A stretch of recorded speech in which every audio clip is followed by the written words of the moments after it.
Welcome to the Terrible Podcast with your hosts from SteelersDepot.com, where you can find all your latest and greatest Steelers news.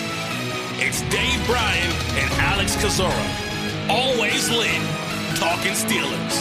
And now, here's Dave and Alex.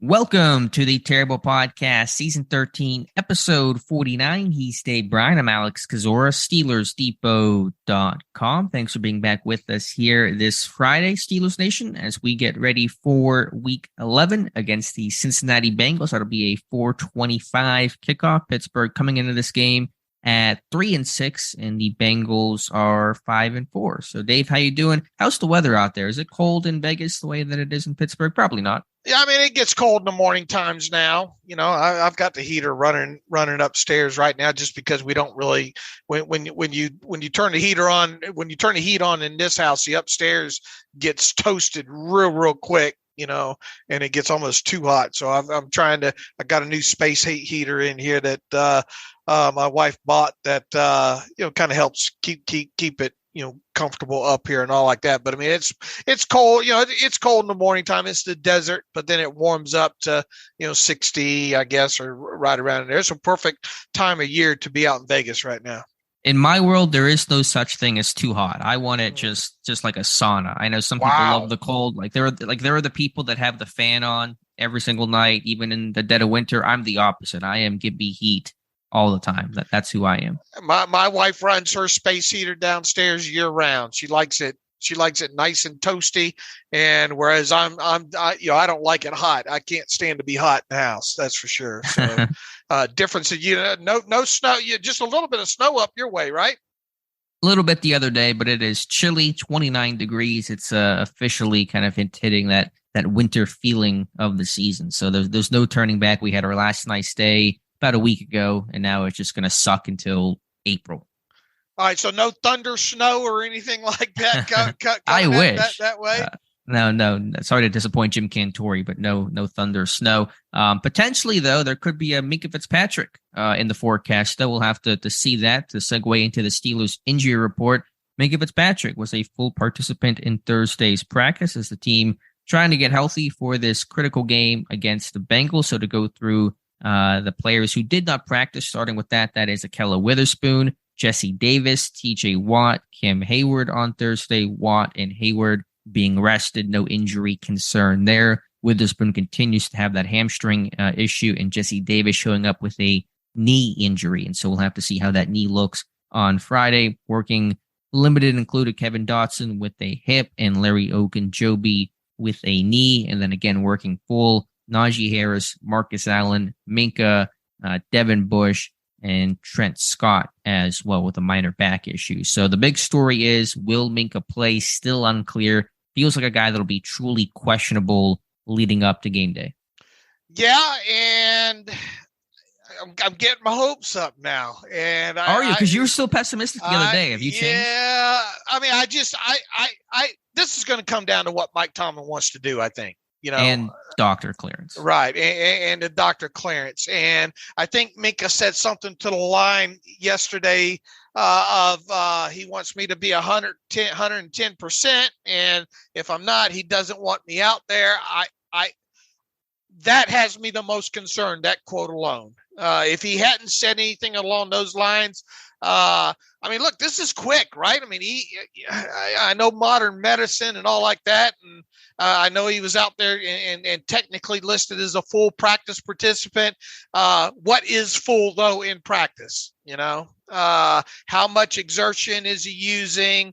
That obviously it's not a game type situation, that level there. So it will be interesting to see what happens on Friday with Minkah.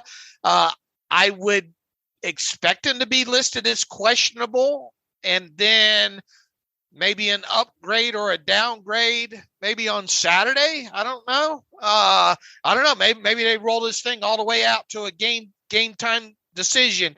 I say I'm getting my hopes up because, man, I really want to see what this defense can do with the Minkah out there. And they've talked about how excited they are about some of these 3 safety packages and how fun, I think the quote was from Casey or one of them, how fun it will be to have that. And, second week back with TJ Watt and even, no Miles Jack on the injury report. So you're going to have him back this week as well, too.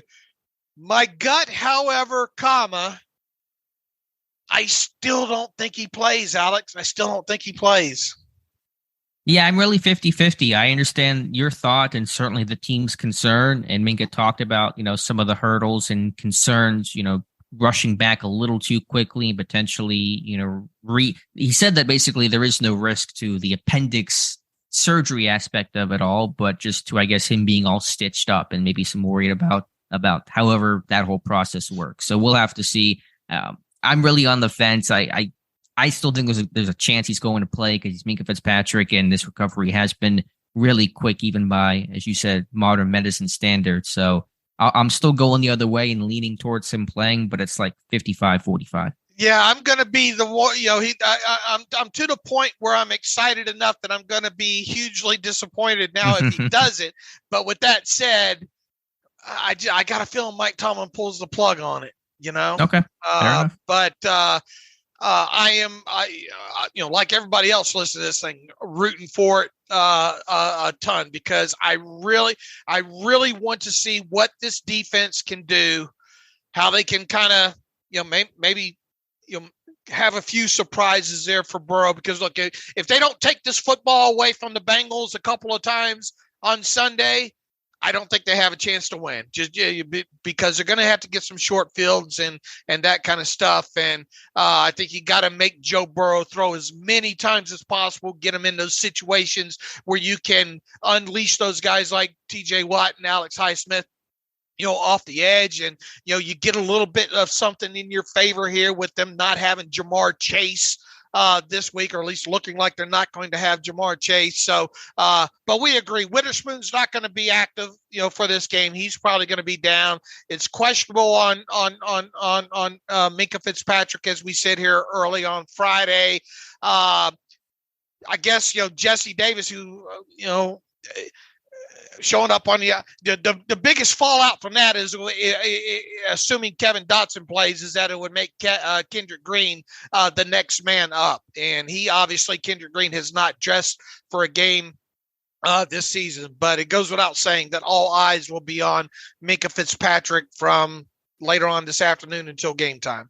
Definitely should mention one other Steelers-related injury note that DeMarvin Leal has returned to practice and designated to return, opening up his 21-day window. So they'll have until December 7th to make a decision on DeMarvin Leal. Talked with reporters yesterday, said it was a meniscus tear. They trimmed it up and to give him a chance to come back and play this season. And my guess is that he probably will get healthy enough to come back to the 53. In what role, with TJ Watt returning? Who knows? Who knows what the roster looks like in a couple of weeks from now, but should note that as well. No Leal this weekend, of course, but he's working his way back. Yeah, the biggest question, usually, as I always like to say, these things have a way of working themselves out. But what would your gut feeling be at the roster as is? Whose roster place he would end up taking? Whose spot on the 53? Yeah, I mean, I don't even know. Josh Jack, if you get Witherspoon back, Could it be Josh Jackson or something along those lines? That would make sense. In terms of taking a hat, I think it'd be maybe a Loudermilk right now would make sense. But in terms of the roster spot, that's harder for me to come up with an answer. Jackson's a logical name there, but I just haven't given it much consideration because obviously he's still at least two. They'll probably use the full 3 weeks on Leal. Right. So really, this is a best case scenario for the Steelers right now, at least from a health and standpoint outside of what's going to happen with Minkah, right? Right. Minkah watch continues into the weekend. Should mention the Bengals injury situation. Also should mention a little bit later in the show, we'll have our great friend Paul Dehner, who covers the Bengals from The Athletic. You can follow him on Twitter at Paul Dehner Jr. to talk Bengals. Give us an update on Jamar Chase and the health of this Bengals team. But to play a minor spoiler alert, it does not sound like Jamar Chase is going to play, still dealing with that hip injury. And so Pittsburgh will not have to face him a second time around. Right, exactly. And that's pretty huge, although they're doing a good job with guys the Pitt kid, Boyd. Tyler Boyd, and obviously T. Higgins is really playing some good footballs, made some really, really nice catches this season. And he is kind of who you thought he would be. And, they're getting that other young wide receiver involved in jet sweeps and stuff like that. And Joe Mixon's coming off his biggest game a couple of weeks ago. It'd be interesting to just see how maybe rusty or not rusty this Bengals team is coming out of a bye overall. But, they've got to be licking their chops, having that week 1 loss to the Steelers, and then being 0-3 in the division. If I would have told you they were going to be there's no way you would have believed me that the Bengals would be 0-3 in the division at this point of the season heading into week 1, right? Not a chance. And yet they're 5-4 overall and right in this thing. The North is always weird. It was weird last year with Baltimore's collapse. It's weird this year. It's just never within expectation. I mean, this is a litmus test for the Steelers. Make no doubt about it. As we talked about, I think on the last podcast there, if they win, then all right, there's some joy around the holidays, thinking about maybe what if based on the rest of their schedule. However, if they lose, I think we're just sitting there counting off the games at that point. Sure. All right, let's transition to the coordinator corner. Teryl Austin, Matt Canada speaking on Thursday, as they always do. Again, probably not a whole lot from either guy, but Teryl Austin, as he has for the last couple of weeks when asked, talking up to Monte Casey, talking about how he's starter capable and the energy and the versatility that he brings. And so again, if Minkah can play this weekend, and that's still a pretty big if, but if he does, then you could see some of those 3 safety packages that we thought we were going to see more of against the Saints last weekend. Right. And I think he was asked specifically, you saw that 3 safety package could do in the preseason. What's your expectation? He says, same thing. It'd be the same thing until we're sure he's out there. Talking, obviously about Minkah, then we could explore it. Until then, we'll just move along with things that we have done and the guys that we have. So, that plays back into the things that we talked about, early in the show there, just the excitement of what maybe they could do with a 3 safety package with specifically with guys like Minkah and Casey and obviously Terrell Edmonds there. So he probably doesn't even know at this point whether or not Minkah's going to play. Right. And he basically said as much in that conversation. Now, if the Bengals still had Jamar Chase, I think that 3 safety package wouldn't be used as much, even if Minkah was playing, because the Bengals would be a heavy 11 personnel team, would keep Pittsburgh in the more traditional nickel packages. So, but without Jamar Chase, I don't know how many 2 tight end sets they're going to run. Probably not a ton, but you may see a slight increase there because they're mixing some personnel instead of playing Trent Taylor, all of Jamar Chase's snaps. So we'll have to see exactly how much use it gets, if that's even a possibility based on Fitzpatrick's health and overall availability. Right. And so, he stated that, it's their goal, like it is every week, to shut down the run. And look, Burrow can turn this thing into a passing game in a heartbeat if he needs to. His accuracy's been good, outside of, the week 1 game against the Steelers there. So, part of this thing has got to be just shutting down Joe Burrow. Look, the stat is what the stat is. If he doesn't hit 90 yards against the Steelers on the ground, they lose. Now, could you have an outlier this week? I mean, this is a Bengals team that already this year has won, 3 or 4 games, I think, with Burrow. I don't even think reaching the 50-yard mark in a handful of these games here. But you can't allow that offense of the Bengals to get in, ahead of the change where it really opens up the playbook, because Burrow is not afraid to take the shots down the field if they get the pass protection. And look, I do think Burrow's going to make with TJ Watt back, and doing TJ Watt things, there's not going to be a lot of times where he's wanting to hold the football, but shutting down the run, you just can't let Joe Mixon do what Joe Mixon did against the Panthers. And that's run wild. They used him in the screen game, had some success in there. This is an offensive line that seems to be playing a lot better than it did way back in week week one there as well too. But it seems like, judging by what Teryl Austin said, the onus is going to be make sure Joe, you shut down the Joe Mixon before you worry about the Joe Burrow. Right. And Teryl Austin very clear about that, saying if they cannot stop Joe Mixon, that does not leave this team much of a chance. So very blunt terms that Austin's laying it out in. Anything else from him that caught your attention? Anything he said yesterday? I like what he had to say about, Alex Highsmith overall. I kind of, I guess, defending him, if you will, against the people that say, well, it's only because of, TJ Watt on the other side. I thought Austin did a good job of standing up for his guy. Yeah. I mean, we've talked about Highsmith quite a bit, and I still think, you can judge him alone without, putting it all on TJ Watt. And I still think Highsmith, even without Watt, in pockets and moments, had a lot of success and has been this team's most consistent and best source of pass rush pressure over the course of the entire season. So, of course, getting TJ Watt, back benefits him and benefits his whole defense, the structure. I've written and talked about that at length, but I think Highsmith, the numbers really show how good of a season he's having. Yeah, him and Watt going to have to have big gains for the Steelers to win on Sunday. To flip over to Matt Canada, talked about the run game and said that he thought Najee Harris was himself, but also said he felt like Harris was running more consistently downhill, and that seemed pretty clear and pretty evident. Of course, when your line blocks better, you can be more of that north-south type runner, but Canada seeming to admit to a degree that, Harris was playing more to his style, more to his build.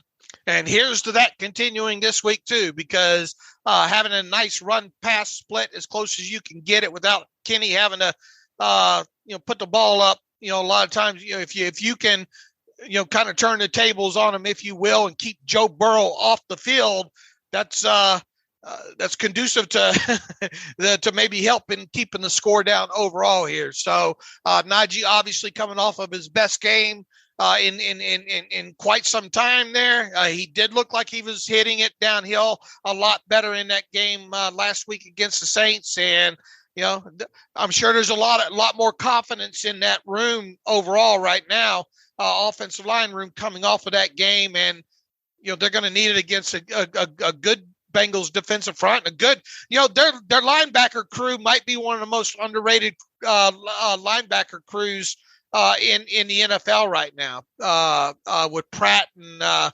Logan Wilson there. Those guys really are smart. They do a good job of finding the ball carrier, and it's just going to be a tough front to run against. Yeah, it always is. 4-3 team. Sam Hubbard's having an excellent season, so Pittsburgh will be asked to do a lot on their shoulders, but hopefully, as you said, carry some of that confidence over into Sunday's game. Matt Canada, of course, peppered with questions about Kenny Pickett. Your overall takeaways there, talking about needing to get red zone play better, something you and I have discussed a lot so far. Also talking about maybe Pickett trying to do a bit too much, just overall scrambling, taking some sacks, things like that. But your thoughts and takeaways from Canada on Pickett. Look, that's something you and I have been talking about for the last 3 weeks, right? That we want, and it's not. You put that kind of analysis out there that we did on Twitter the last couple of days here, and you're instantly labeled a Kenny Pickett hater, or think he's a bust and all like that. I think we've been pretty clear for a lot of people that are on Twitter don't listen. They want their instant gratification that way. They don't listen to a podcast. They don't read posts that you write or anything along those lines. But this is one of the few things that we've talked about that we really, I think, need to see a lot of improvement.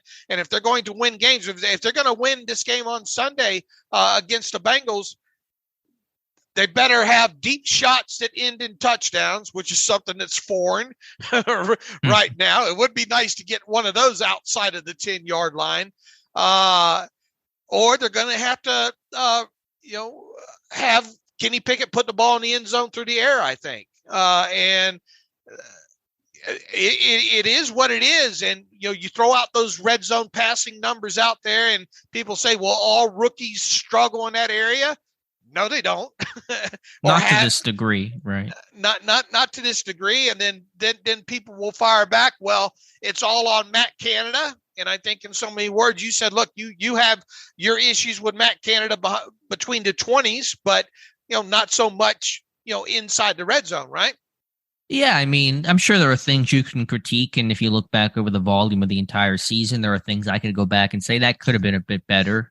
Maybe I didn't love some of the fades to Pat Frymouth last week. I'd almost prefer some of the slants, but sometimes that's dictated based on leverage and things like that. But if someone wants to present me a more specific argument about why the red zone is being schemed poorly, I'm all ears, but I have not had that overall impression watching this offense this year. I have pulled up the master from Tom on the charting here. I was curious about how many times Kenny Pickett has actually thrown into the end zone while in the red zone.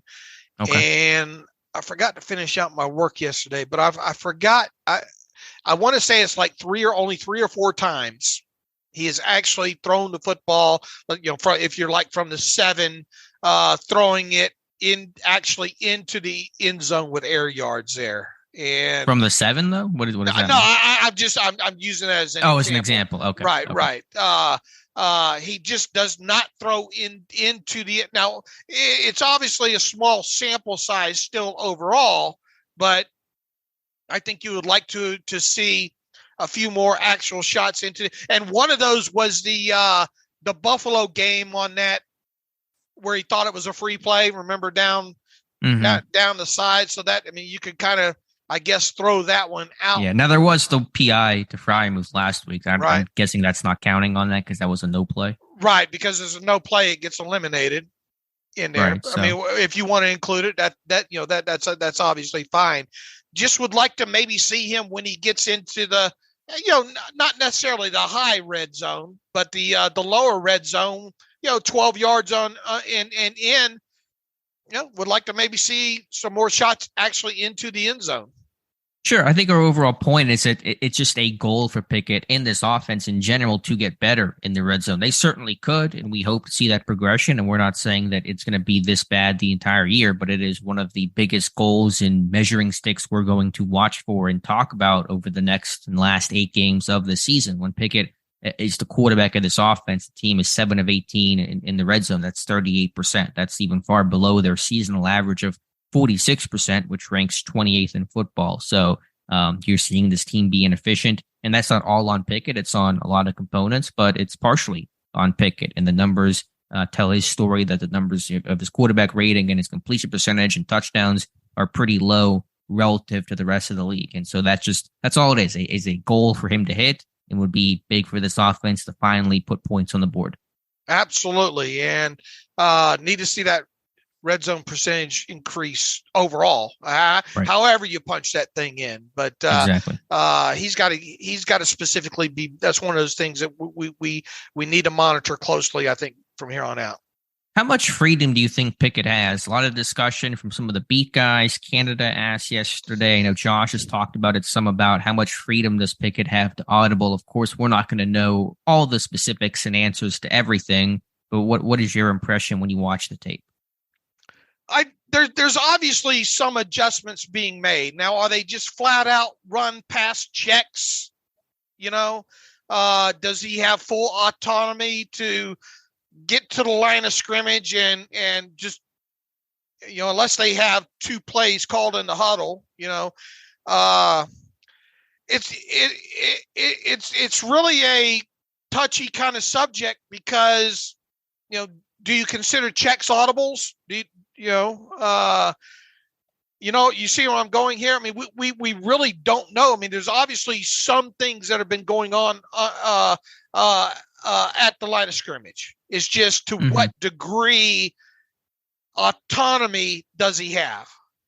Yeah, we're never going to know that degree so specifically, but I certainly see him, making a lot of checks and changes on third down, especially. You watch that Saints game, he's changing routes, he's changing protections, he's motioning the back end to protect against blitz and sim pressure looks. So I think he's doing more than what is just beyond kill a play or RPO read or something like that. So does he have the freedom of a Ben in his prime when Randy Fichtner was his OC? No, of course not calling plays to that degree and things like that. But I don't feel like he's a guy that isn't being given any freedom to adjust. I think he's been given a fair amount of freedom, and he needs it, and he probably will need it against the Bengals defense that can present you some pretty aggressive looks on third down this weekend. Yeah, and I would expect as you go on from the bye week here that he will get a little bit more autonomy as to what he can do. Right. I felt like he had a good bit of it in the Saints game. So I think that bye week probably gives you the time to add more and rep some stuff and things like that. With the way defenses play, especially mobile quarterbacks, Mike Tomlin talked about it. The quarterback mobility was the thing he focused on last year. Now that he has a mobile quarterback, he sees how teams defend that. And it's a lot of blitzes, a lot of cover zero, a lot of really intense pressure looks. And you can't be static with that. You really got to be able to change protections on the fly and protect yourself as an offense, as a quarterback. So I think Pickett has been given that freedom. And listen, I mean, he's a smart guy. He's a mature guy, 24 years old, 5 years in college. He's not some underclassman who had 11 starts in college. And so I think he deserves to be able to run the offense as he sees fit. I agree. And he's going to have to make some plays with that arm, I think, on Sunday. Right. Anything else from Canada? Anything else that he had to say that caught your attention? The whole scrambling into sacks. He says, no, I'm just saying that every play isn't as cut and dry as it's a sack, and it's because of this. There are certainly some things that we can do. Sometimes we get rid of the ball, and he takes a big hit. So it's probably to what James is saying. They do a good job rushing. They do a good job blitzing. It just, a lot of word salad in there. Yeah, again, with sacks, they're not all on the offensive line. They're not all on one individual on any given play where there's a sack. It could be a couple different things, and we try to break that down as transparently as possible. I hope to have my full sack breakdown sometime this weekend that really tries to diagnose and play that blame game. Again, I imagine Pickett will be responsible for 1 to 2 of those sacks. Okay. All right, I think that's probably covering up the coordinators pretty well. Anything else from what players said? I don't think players said really a whole lot interesting. Minkah, of course, going through what led up to his appendix. Heard from Danny Smith, not us hearing, but an article written, someone talking to Danny Smith and saying this team still has plenty of trust in Matthew Wright, as evidenced by him being their kicker this weekend. I tell you where I'm ready to see Danny Smith impact, and it'd be great to have it this week, is block punt, block. Obviously you had the blocked the extra point there in way back in week 1, and you've seen a couple of nice returns from Steven Sims since he's become the guy there. Ready to see one of those kind of potentially game turning type plays, or 2 of them. Yeah, that'd be nice. I think those are things you have to have to get those more upset type wins. You saw that in week 1, how critical special teams ended up being in week 6 against Tampa Bay. You're getting a long kick return, a long punt return that helps turn the tide in that one. So would be nice, but they got to. I like Mike Tomlin's commentary about it. It's Danny Smith versus who was out there in Cincinnati, Darren Simmons. They've been doing their thing in those cities for a decade plus, and so those guys know each other probably better than any 2 special teams coordinators know each other in the entire NFL. Here's the thing, though. I hope we don't have to see a whole heck of a lot of Matthew Wright, except for kicking some extra points. Because Matthew Wright kicking 38-yard field goals all day is probably not going to get it done. Probably not. So I think I want to get to Paul Dehner here in a moment, but I just want to get your take on something. NFL.com had a list of, I believe it was 87 future head coach names to watch. Or basically just highlighting, up and comers in the NFL coaching, staff, guys who have never been head coaches before, guys under the age of 45. Again, a ton of names overall. Pittsburgh, one of 3 teams to not have a single name on the list, joining Carolina, who's fired everybody, and Atlanta. Out there in the NFC South. So I know this conversation comes up from time to time about Mike Tomlin and his coaching tree or lack of a coaching tree. Is that anything you care about? Is that something you pay attention to? Does it matter? I guess it's the big question when it comes to those things. I overall, I don't pay much mind to it. It's a talking point, and if you're winning, are you really talking about it? I guess I suppose if you're winning more, obviously the Steelers haven't done anything in the playoffs since 2016, and but even before that, outside of I guess maybe I mean, there was a time when it was thought that maybe Keith Butler would be a head coach candidate, or was a head coach candidate in the NFL. The whole Bruce Arians thing, obviously, but do you ever, going back as long as you've been, can consciously remember, outside of maybe a Wizen Hunt, who was obviously there before Tomlin, right? And Todd Haley had already been, in head coaching.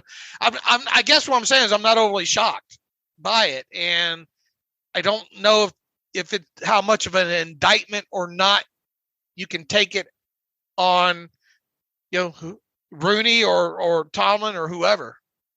Yeah, I mean, I have a couple different thoughts on this. I think, Tomlin inherited a pretty veteran type staff and has had a lot of veteran coaches over his career, from keeping Dick LeBeau to the internal promotions of Keith Butler to the offensive side with Randy Fichtner, to promoting Teryl Austin and things like that. So he's probably had more veteran type guys than maybe other coaches have. Remember, he came in as the youngest coach in football, so he wanted to surround himself and hold on to the guys who had a ton of experience in the NFL. And I think that's kind of been generally how it's gone since. Do I care about the tree too much? Not really, because all I care about is really what happens in Pittsburgh and how you win with the guys that you have. But obviously, if you have, really up and coming coaches, typically means you're doing a good job and you're probably winning. If teams are interested in your coaching staff, the Eagles are going to be probably gutted after this offseason because of all the success that they're having. So, I mean, does it matter a lot? No, but it certainly is interesting. I mean, the guy's been head coach since 2007, and his coaching tree is what? Harold Goodwin and Scotty Montgomery, kind of, and that's about it. Now, there's players. I mean, there's Leftwich and Foote and Townsend and Nick Eason and guys like that, but it is pretty wild to basically have no coaching tree after coaching in the NFL as a head coach for, almost getting close to 2 decades. I mean, I think the biggest indictment overall on the whole organization is not winning a playoff game since 2016, right? Sure, that matters infinitely more than anything about coaching staffs and up-and-comers and things like that. But, to the NFL.com list point, there really is no Steeler you could include on there. Now, their criteria was under 45, no head coaching experience. That obviously excludes Brian Flores, who was previously the head coach of the Dolphins. He will probably end up in some bigger role at some point, but I really would have a hard time calling that Tomlin's tree when you hire a guy who's already been a head coach. And obviously the circumstances in which Flores is being hired is pretty unusual. Well, the easy takeaway from it is to use it in a negative connotation, without a doubt.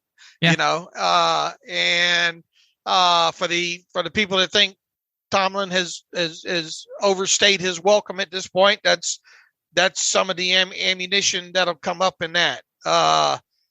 I got to be honest with you, I don't pay it too much mind, Alex. I really don't. Right. Fair enough. Yeah, I get that for sure. And could there be somebody that does emerge? I think Blaine Stewart's a pretty bright guy that'll become maybe something in college in a couple of years. But yeah, it is. You'd like to see at least one name that says, hey, this guy's rising through the ranks. I mean, you could argue some names in Pittsburgh, Denzel Martin. I think Frisch Jackson's still a pretty young guy overall, but it'd be nice to talk about somebody that's like, wow, this guy's really being revered and coveted by the rest of the league. But to your point and to my point, all that matters is winning in Pittsburgh. If you go, 8-9 and you have a guy that goes somewhere else, who cares? You had an 8-9 season. I'd rather go, win a Super Bowl and have my whole coaching staff intact than have a crappy season and lose a couple of guys and have a coaching tree. Who would you name right now as the Steelers' top 3 position coaches? Yeah, I got asked something like this on Twitter the other day. Off the top of my head, Carl Dunbar, the D-line coach, Alfredo Roberts, the tight ends coach. And then from there, I'd have to think about that a bit more. Maybe Mike Sullivan, the quarterback's coach, but I'm still learning more about him. But off the top, I would say Dunbar and Roberts.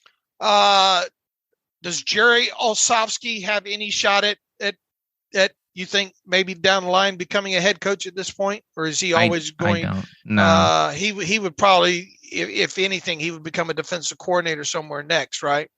Maybe, but that even feels pretty unlikely. I should mention Brian Flores. I guess he's a positional coach, so he'd be probably the third. But again, that's kind of a different, weirder set of circumstances there. No, I don't. I mean, who knows? But I think Jerry O's kind of just doing what he's doing, and that's probably what it'll be. Okay. What would be the answer to your question? I mean, Carl, I don't know how you don't like Carl Dunbar and put Carl Dunbar on that list. Yeah. I wish the tight ends block better, but when it comes to Alfredo Roberts, it's in today's NFL. I think is it talent related? Or is he getting the most out of what he has to work with? And I guess the short answer would be yes. When it comes to Alfredo Roberts. Yes, I would say so. And again, I think the job he did last year with Fryermuth as a rookie, stepping up right away when Ebron got hurt, Gentry really transforming himself, going from fringe guy to having a niche spot on this roster as a blocker. You're seeing Connor Hayward make some strides. I think that group, and just watching them work at training camp, the effort they put in, they're the first group to do drills before practice even officially starts. Those guys put in a lot of work, and Roberts is a really good tone setter. And then, as you mentioned, for several reasons, Brian Flores is kind of a different situation, right? But I mean, look, Devin Bush, there have been a couple of instances, look, he's not perfect. He's not going to Pro Bowl. It's still a question whether or not the Steelers should re-sign, Bush after this season, all like that. But yeah, Devin Bush has stuck out a little bit more on tape. Especially the most recent games. Now, is Flores, is that the Flores impact on this? I mean, it's probably to a degree. Is it all on Flores? No, I think Bush, healthier, 2 years away from the surgery, more confident. But I mean, Bush has talked about, he's like playing for Flores, and there's a lot more. Seems to be a bit more analytical, and you're getting grade sheets and stuff like that to really tangibly track your progress and your mistakes and things like that. So sure, I think you can absolutely attribute at least some of Bush's improvement, which is definitely he has improved, to what Brian Flores has done. And really, outside of Flores, it really is a no-name coaching staff, right? I mean, I guess to the general public, in larger circles. But I mean, how much even your half-educated NFL Twitter guy, Sure, but I mean, could I name the Giants' positional coaches? Probably not really. I can name some of those guys, but I mean, how much can even the educated NFL person talk about that? I think there's some good names. I think Chris Jackson's a good coach. I like what he's done so far. So, I'm always, I guess, inherently biased because I watch these guys and know these guys more than the rest of the NFL. But I think there's some, good names on that list. I think Grady Brown's, could he be an up and comer? I named to watch. He's a pretty young guy. That's, I think, a guy maybe with some, could get attention down the line, but who knows? Just start winning more. Just start winning, and all this becomes irrelevant. So anyway, just wanted to get your temperature on that one. Let's take a break here and come back with our friend Paul Dehner, who writes for The Athletic, covering the Cincinnati Bengals. Be sure to follow Paul on Twitter at Paul Dehner Jr. We'll take a break and come back with Paul. Okay, welcome back to the Terrible Podcast. It is Friday. It is week 11 of the NFL season. The Pittsburgh Steelers will be hosting the Cincinnati Bengals on Sunday afternoon, late afternoon game. Game originally scheduled for night that got flexed ahead a little bit there with it being the Bengals for a second time this season. We're pleased to have back on the show once again Paul Dehner Jr. And Paul writes and covers the Bengals for The Athletic, and it has for numerous years now. You can follow Paul on Twitter. You should be doing it by now as many times as he's been on the show at Paul Dehner Jr. That's DEHNER for the junior after it there. Make sure to reach out to him and tell him hi on Twitter there. So with that, Paul, happy Friday. Welcome back to the Terrible Podcast. What's going on, guys? How are we doing? Doing good. Not doing so well probably since the Steelers beat the Bengals back in week 1 there, but they are coming off of a win. The Bengals are obviously coming off of a bye after an impressive victory there over the Carolina Panthers, where that game seemed to be over at halftime there. Paul, let's just start with kind of big picture here. It's obviously been several weeks since the Steelers were able to upset the Bengals in week 1. What has been, maybe on offense and defense, each side of the football, what has been the biggest growth on both sides of the football, maybe that you've observed, since week one? Well, it's kind of remarkable how much week one and then an extension of that week two, the Bengals went to Dallas, another round of a bunch of sacks, and they didn't turn the ball over there like they did against Pittsburgh, but still just the pressure, so many hits on Burrow, really changing the dynamic of the game and falling behind early and all that. Those two games combined really forced an evolution in Joe Burrow, in this offense, and taking sort of recalibrating how they needed to approach this year. A lot was made of, the incredible uptick in the cover two and the split safety shells and all that stuff that has really been prominent across the league, but specifically against teams like the Bengals that have so much explosiveness on the outside and weapons to throw to him. They had to be much more comfortable just getting the ball out fast, taking the underneath, finding efficiency there, and avoiding the negative plays that really dogged them in those early games, whether it was, negative rushes, 0 yards, incompletions, sacks, all that stuff. And once they did that and sort of gave their new offensive line a chance to gel and stay comfortable in a less stressful situation, you get the ball out faster, Burrow helping himself, helping his line, they became the offense that I think everybody anticipated them being. I mean, they have been really good. They've run up the points. Burrow has been one of the top 3-4 quarterbacks in football across pretty much every metric, advanced, traditional, whatever you have. If you look since week 3, and they've had huge games where they have been just overwhelmingly dominant from the start on offense. And they've had a couple prominent clunkers of inconsistency, but as a whole, that has been really a big difference in them finding something and figuring out who they want to be and how they can be explosive this year with the way teams have kind of approached them differently on the offensive side of the ball. When you speak about offense and you look at a young guard in Cordell Volson, who didn't think he had an overly great game in that week 1 game there, but he seemed to would you agree that he's as far as the offensive linemen go, maybe he's the one that's made the biggest jump in the last couple of weeks here? Yeah, that's fair. He's really steadied. Yeah, I mean, what an awful matchup. I mean, the first play of his career, essentially, he ends up what was supposed to be a quick game, and Burrow holds the ball. He ends up having to go one-on-one against Cam Hayward for like 3.5 seconds. Good luck. And so that was kind of a rough start for him. But you take out that first game again, and you see him steadying it. And as the thing is, early week 3, 4, 5, so much focus was on getting the ball out fast, checking it down, and they were giving up some of their aggressiveness down the field because of nervousness over the line, being able to protect in those situations.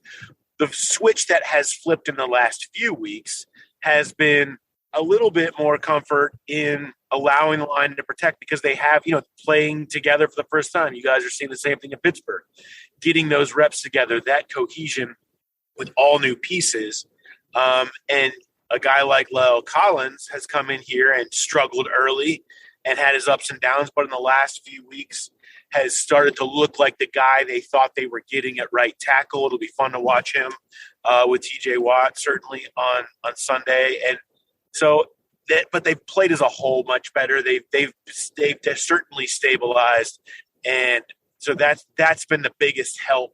And Volson certainly being solid and learning and progressing at a nice rate has been a big part of that. Before I turn it over to Alex for a couple set of questions here, looking at the injury report, I think it's safe to assume Jamar Chase is going to miss this game. Looks like Daxton Hill probably going to miss it as well. And I would imagine Josh Tupou with that calf. Those three haven't practiced, I don't think, this week here. I know they got a couple of limited guys in Chris Evans and Trey Flowers. It looks like Mike Hilton will be back from that finger injury this week. But are those the three main ones that you expect to miss this game? Chase, Jamar Chase, and Daxton Hill and Josh Tapua? Yeah, those are the primary ones. First round pick Daxton Hill. He hasn't played much. They haven't really found much room for him. He's kind of the Jesse Bates successor more than anything, and so that was more of a future pick. But yeah, Chase is the big one. I mean, Chase will not be out there. I think they hope maybe next week, but probably looking at into December for Chase after the hip injury. So. Yeah, missing a major weapon. They've had one good one without him, one not so good one without him. So we'll see how it ends up going in Pittsburgh. Just to piggyback off that, Paul, how has this team adjusted without Jamar Chase? I'm seeing Trent Taylor get some more time. Obviously, Higgins, Boyd become the primary targets in the past game. Structurally, is the deep ball still a threat in this offense without Jamar Chase?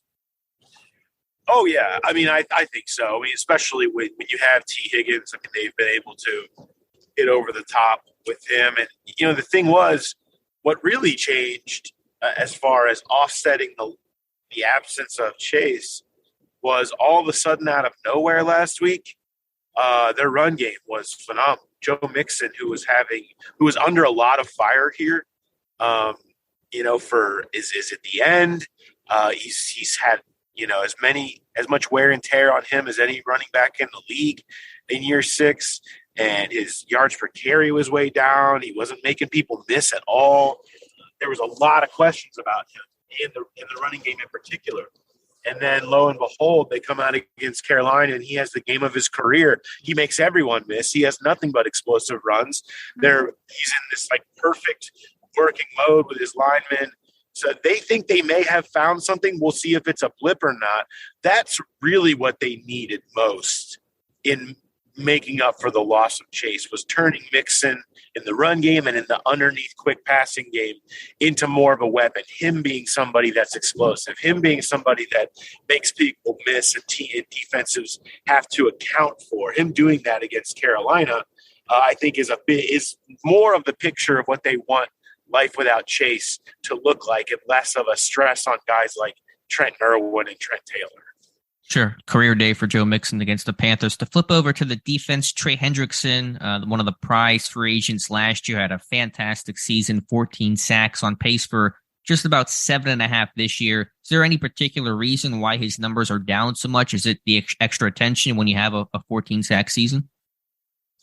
No, it's what's happening on the interior. I mean, they're not getting anything close to the push they got last year, and you guys can thank Larry Ogunjobi for that, partially as he's in Pittsburgh now. But Larry Ogunjobi and BJ Hill were a great combo, both kind of splitting up, rotating at the 3-tech last year. That was explosive. And DJ Reader, so the fact that he gives you a dominant run defender and a lot of juice as a pass rusher on early downs was really a game changer in keeping quarterbacks stuck at their spot in the pocket. And Hendrickson and Hubbard coming around the end was racking up sacks. Well, this year, Hendrickson's win rate is the same. He's winning just as much around the outside. It's just the quarterbacks are getting away from him because the push up the middle has not been there. DJ Reader went down in week 3, and that was brutal. DJ Reader was playing as good as he's played at any point in his football life for 3 games. He was dominant as a pass rusher, as a run blocker, Pro Bowl, all-pro type stuff. And losing him, they didn't have anything to really replace it. They have a 3rd-round pick they put in there who wasn't giving them any juice as a pass rusher, and so they weren't getting any push up the middle. DJ Reader back this week, and I think there's a lot of hope that he can bring back a little bit more of that interior pass rush, allow them to spell BJ Hill a little more instead of him having to play 81% of snaps, which is way high for him. So that can then give them the push so that all those wins that Hendrickson's getting around the outside end up in sacks instead of pressures.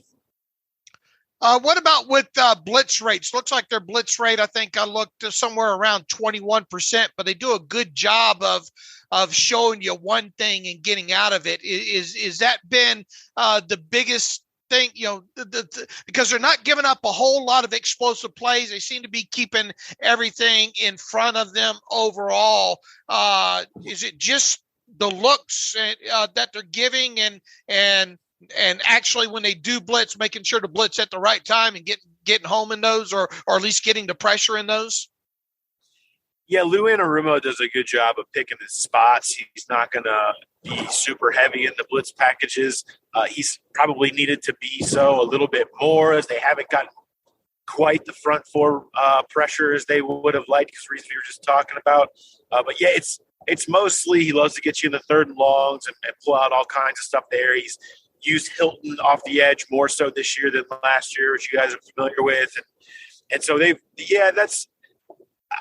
I've wondered if there's going to be a turn in that, because, the big thing that's happened for them defensively is they lost Chidobe Awuzie for the year, who was, really playing like a top 5 corner in the league last year and this year. And they already had questions at their number 2 spot where they had benched Eli Apple for second-round pick Cam Taylor-Britt, who, hadn't played in a game, was on IR the first 4 weeks of the season, and just threw him in there out of nowhere, which showed you kind of where they were at with Eli Apple.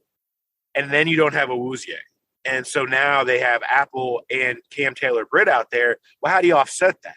You got to get more pressure somehow. So the curiosity is, as they go forward, will you see a little bit more blitz packages? For now, they've kind of been the same, but there's always a chance that it could be an adjustment that they make over the second half of the season. And we know how good Mike Hilton is off the edge. I bet he's raring to go off the bye. Where do you think this team needed to a lot of teams do heavy self-scouting during the bye week and all on both sides of the football. Where would you say that they needed to self-scout the most on the defensive side of the football? I don't know if it's a self-scout or just to get healthy, but I do think it was what we talked about. It's the pass rush not getting home enough, particularly up the middle. That was a big deal. And whatever, mental work you can get done to try to continue to speed Cam Taylor-Britt along.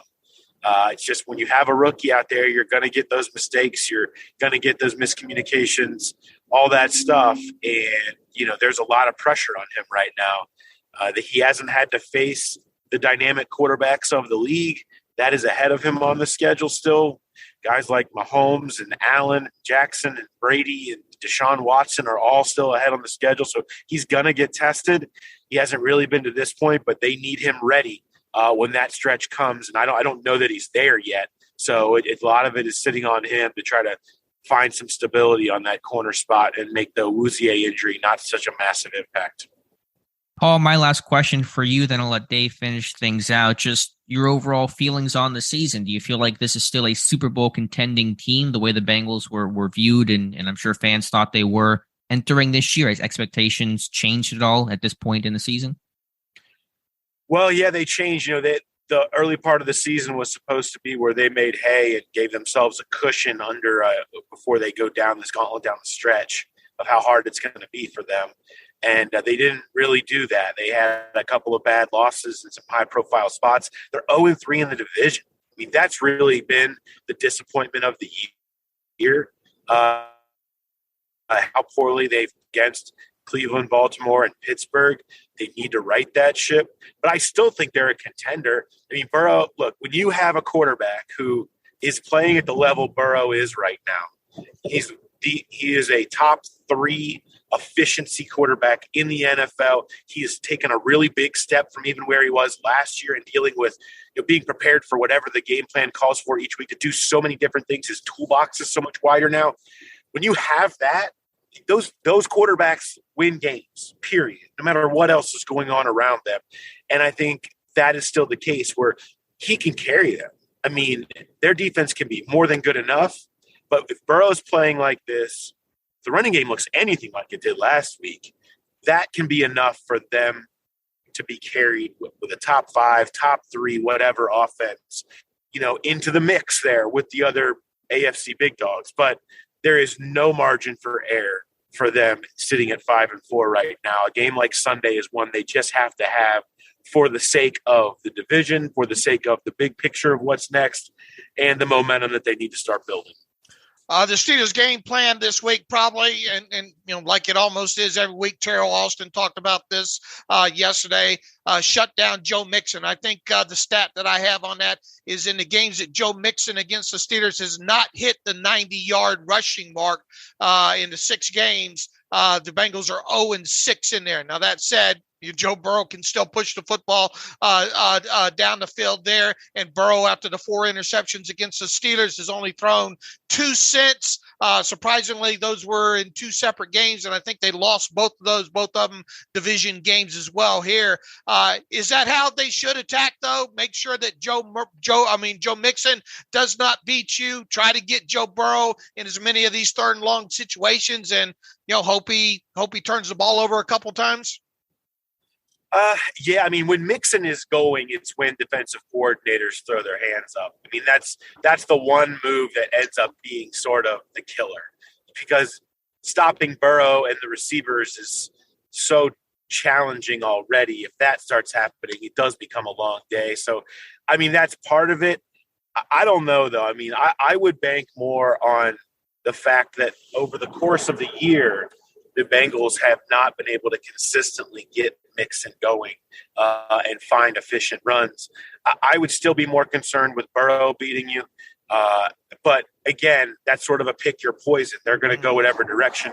If I'm the Steelers, I'm trying to bait them into handing it off as much as I can and hoping that you can charge forward and limit the damage that Mixon can do for you. But Carolina kind of learned that one the hard way, with 1 of 5 touchdowns at a time last week. So we'll see what they do, but that's it's a hard one to plan for. Right. I never envy a defensive coordinator trying to figure out what to stop. Well, Paul, I doubt that you're going to predict that Joe Burrow going to throw another 4 interceptions in this game overall. So with that, and even though the Steelers defense looks to be kind of back in form, hopefully they'll have Minkah Fitzpatrick back on the field. The defense is obviously going to have to play a huge part in this game because the Steelers offense just has problems putting points on the football, on the scoreboard here. How do you see this going? You got a prediction for us for the second meeting? Any chance whatsoever the Steelers sweep the Bengals for the first time since 2019? Definitely a chance. I mean, I certainly, this is going to be one of those AFC North grinders, because I think the Bengals are going to take the approach of just don't make the mistakes. Don't beat yourself like basically do everything the exact opposite you did in the opener. Don't turn it over. Don't make the mistakes. Burrow's going to have a kind of a conservative game plan in that way and be very much dedicated to a clean game, minimize sacks, don't turn it over. If he does that, they win, I think, and allow, Kenny Pickett to make the mistake, force him into the errors and capitalize when that happens. For that fact, I have the Bengals win in 24-16. I think that they find a way, but I definitely think there's a chance. And they're 0-3 in the division, and they have not played well in this division yet, and they haven't proven themselves totally against teams that have elite pass rushers. And we certainly know what that means with TJ Watt back now for the Steelers. All right, Paul, well, we appreciate your time. This is barring a miracle the last time this season. So once again, we appreciate you being on with Alex and myself. You're awesome. We get a lot of great feedback, obviously, when you're on. And as always, thanks for joining Alex and myself on the Terrible Podcast. Have a safe weekend. Thank you, Paul. You do the same. Happy holidays. And welcome back to the Terrible Podcast. And our thanks to Paul Dehner. One last time, be sure to follow him on Twitter at Paul Dehner Jr. As you said, probably the last time we talked to Paul, but always appreciate his time. I talked to him this year, I should say. Not forever. We love you, Paul, but talked to him last time this year. Yeah, barring a miracle of some sorts, this will be it. And to have that done, it feels kind of weird to have that done week 11. But he's always been real generous with his time, and we certainly do appreciate him, as we do with everybody that comes on the show. We've really had this year, as in past years, a good selection of beat writers to choose from, and have them on the show and be prompt and all the things that go along with that, and get some key questions answered and get some predictions out of them. So, Paul, We appreciate him, and hopefully everybody will, thank him as best as you can by either reading his work on The Athletic or shouting him out on Twitter or those kind of things.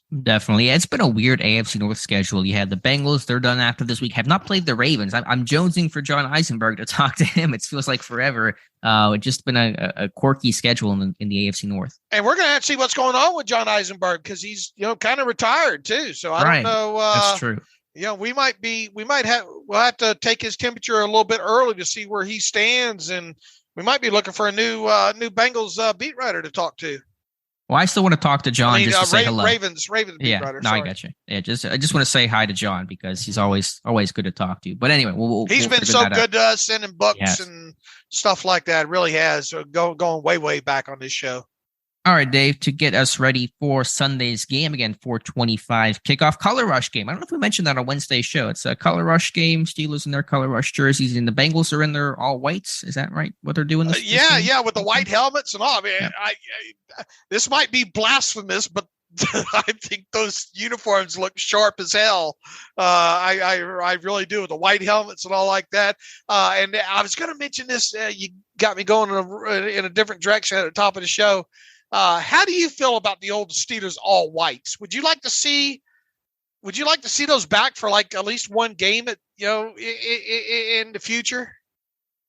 I mean, I'm not against it. I always kind of like the older school jerseys that just harken back to a different era. So I'm generally for it. I mean, I think the color rushes are really sharp and are one of the best color rush jerseys in the whole NFL. So yeah, I mean, I'm always for, teams wearing different uniforms for just a game or two to kind of, throw back to a different era, different time. So, I mean, would they be my favorite? I don't know, maybe not, but I just love the idea. I mean, that's why I love the bumblebees, not because they're aesthetically pleasing, but just because they harken back to an era long ago. Right. I would like to see them. When did they wear them? When did they wear them? Like it was 70s? Early 70s, right? 72, 73, right around in there. Should wear them for the Immaculate Reception game, I guess. Kind of go back all the way back to the early 70s there. Yeah, I don't think we're going to get that to happen, but maybe it's something they'll look into.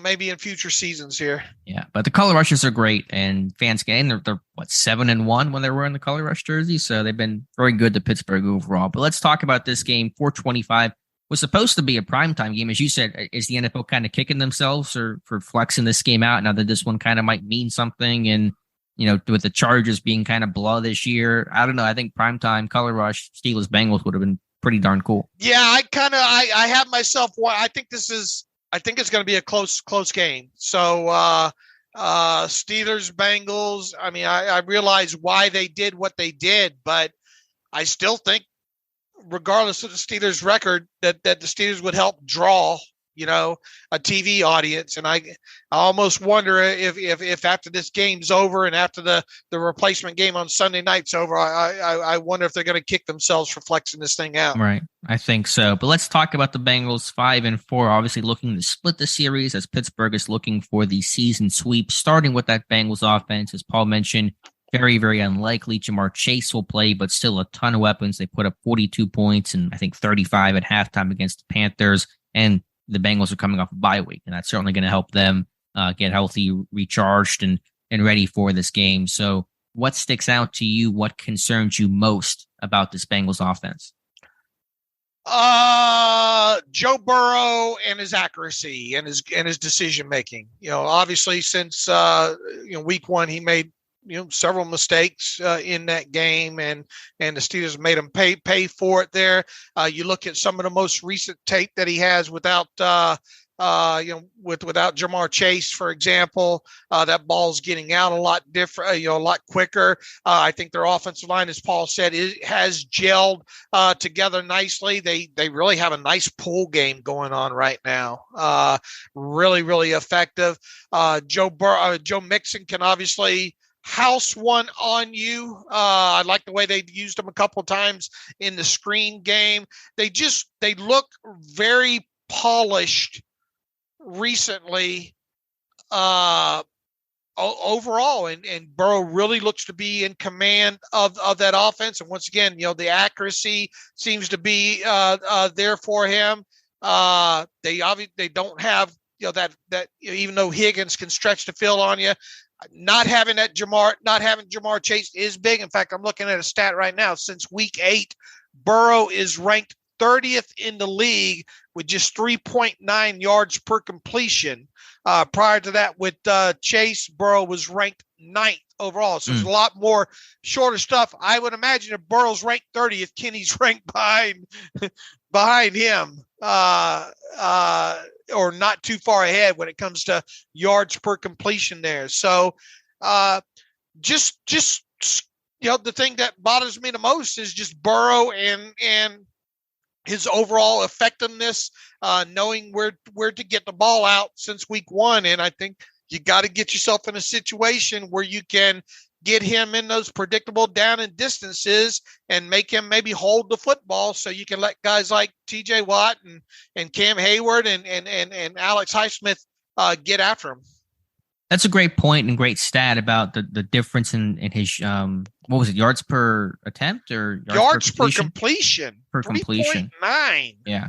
Very stark difference there. So I wonder schematically, because my concern with Burrow is whenever you have any sort of single high cover one look, he loves taking one-on-one shots on the outside. He will throw that every single time, and so you're really asking a lot out of your corners in those moments. But if they're going to throw more quick game type stuff, and of course you want to stop the run, do you kind of pack the box and play single high and stop the run and force Higgins and Boyd and Taylor to make plays on the outside?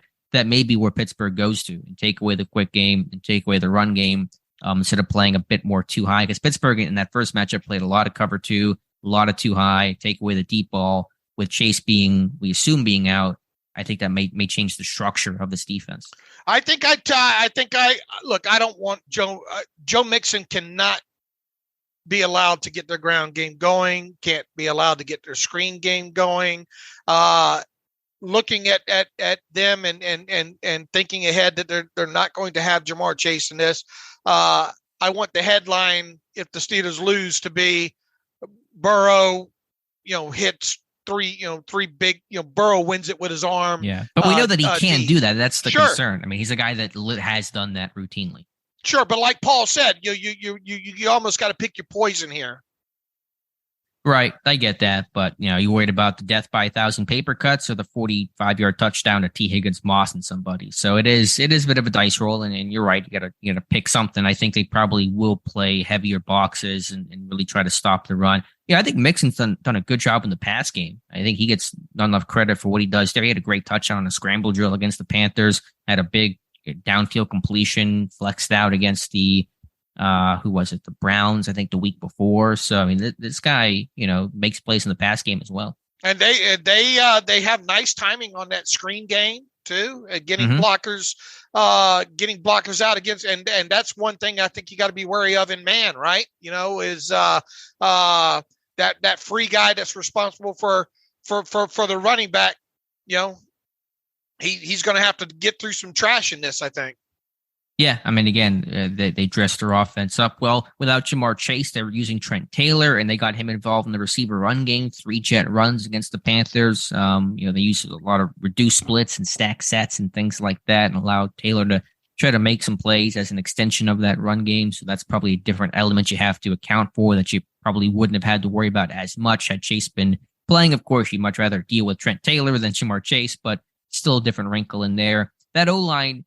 Have you seen them show more of the pull and guard stuff though in the last couple of games? Might they use that as some false keys more in this game and use some misdirection stuff? Yeah, they could. I think they used to be more of an inside zone type team, and they're running a lot more power. I mean, they run a combination of things, so it's not just one scheme, and it's all stuff Pittsburgh to an extent's probably seen before. But toss to the field, power to the boundary is kind of how I break down their base run game in terms of what they seem to lean on the most. Boy, they had 2 power runs that were, me and watching guards pulling and a seal here and a seal here. Oh, are you going all Lombardi on me now? Yeah, they had a couple of nice ones blocked up there against the Panthers for sure. So I would think that do you try to run that TJ Watt's way or more so against Alex Highsmith's way? Regardless, whoever is on the end's got to take that, at least set the edge. So you better have your inside linebackers, making sure they keep themselves clean. The Steelers, plain and simple, the Steelers inside linebackers are going to have a good game in this one.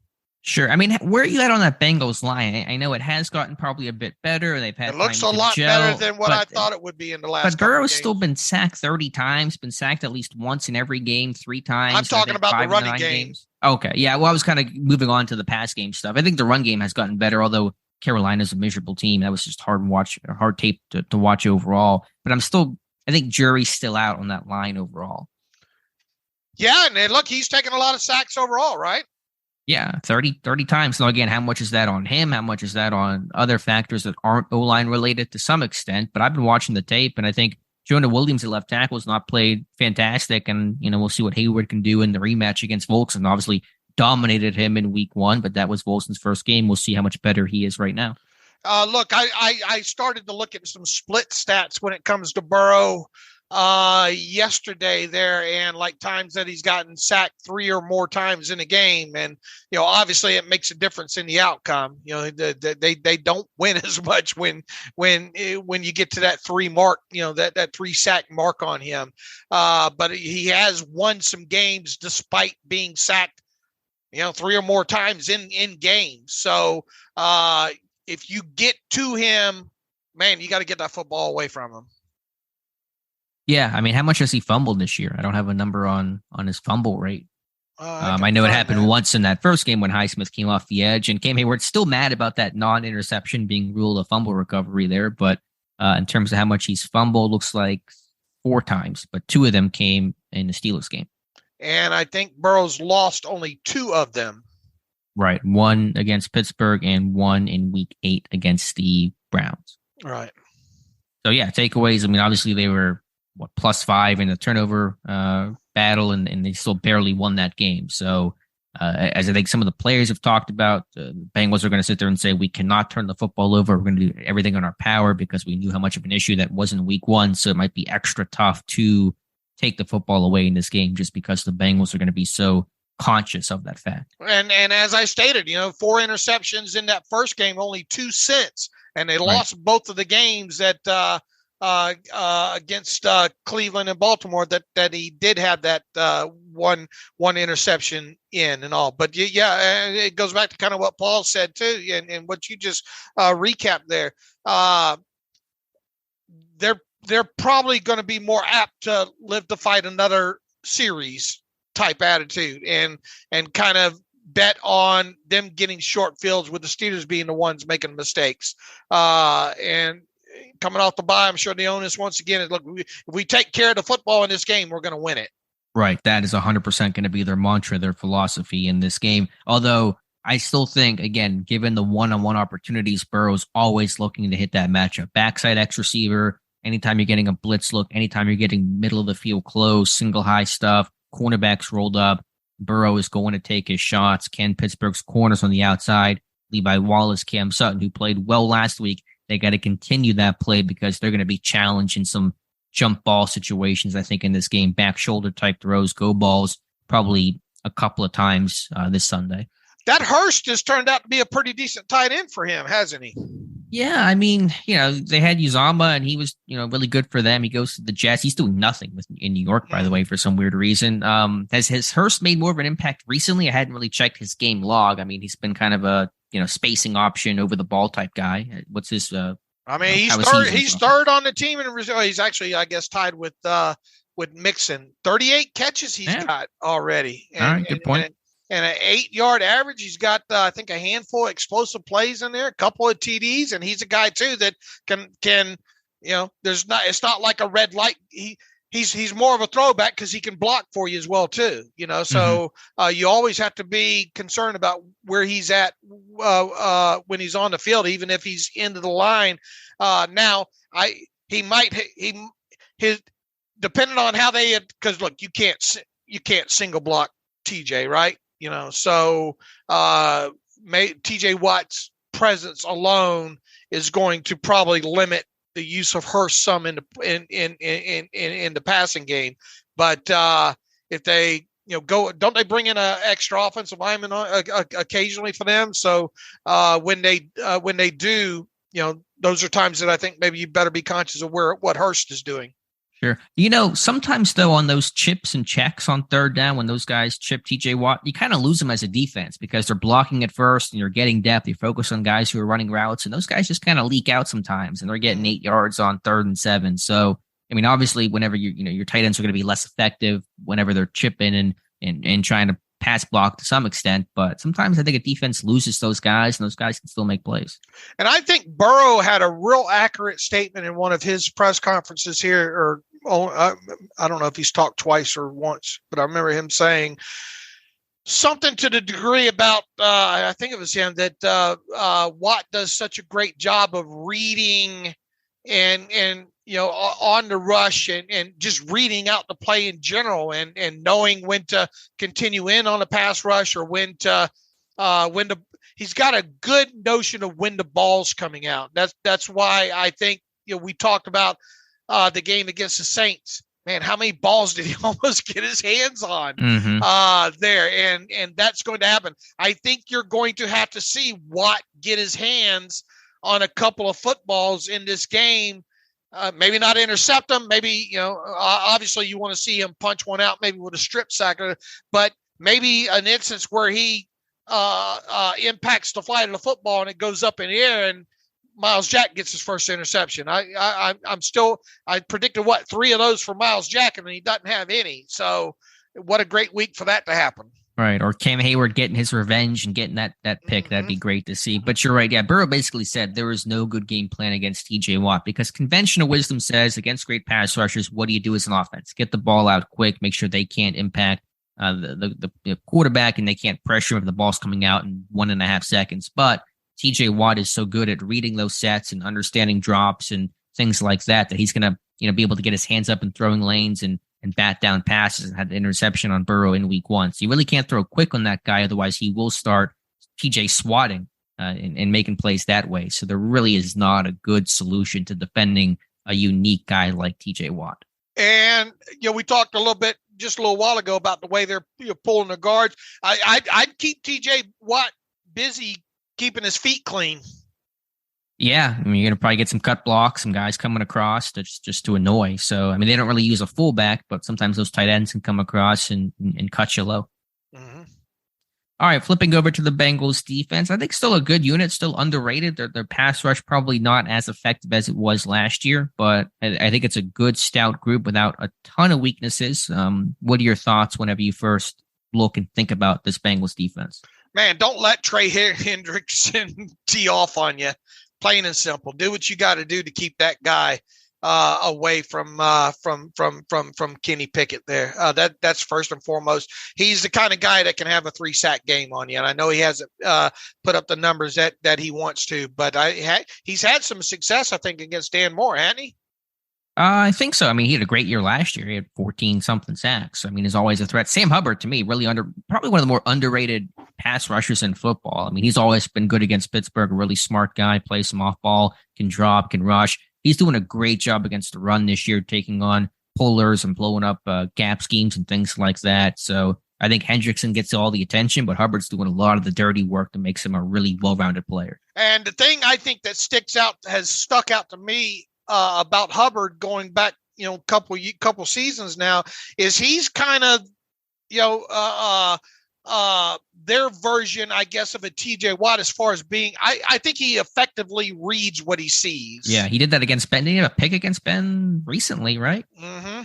Last year. I mean, obviously not this year, but yeah, he's done that before. I just think he's really good, especially at some of them quick screens and stuff like that, making sure that he gets himself in the line of the football.